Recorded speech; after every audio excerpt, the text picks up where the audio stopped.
akibat aktivitas gunung memang tidak terjadi untuk pertama kalinya. Banyak jadwal keberangkatan baik tujuan domestik dan internasional tertunda.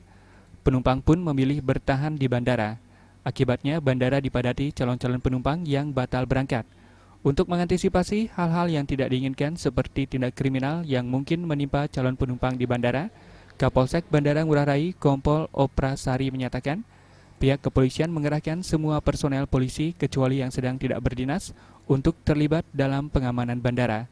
Kepolisian juga dibantu oleh Satpam Bandara Ngurah Rai.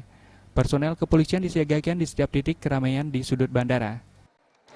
Sehingga saya memerintahkan supaya anggota saya seluruhnya, kecuali yang lepas dinas, untuk ikut berperan serta, untuk ikut mengamankan dan menyebar mereka. Di mana ada titik kumpul penumpang, calon penumpang, di situ anggota kami arahkan untuk memberi himbauan.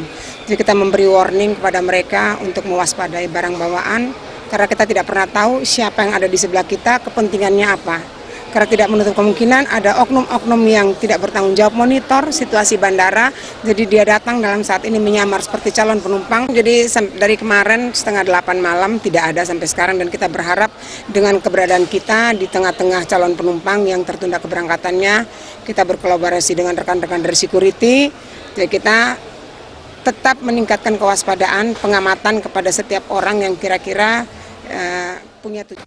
Kompol Oprasari menambahkan, sejak 3 November lalu memang tidak terjadi tindak kriminal di areal bandara, namun pengamanan tetap diketatkan. Oprasari juga mengimbau para penumpang tetap waspada dan menjaga diri, terutama mengawasi barang bawaan mereka. Meriantika dan Sufiatna, Bali TV.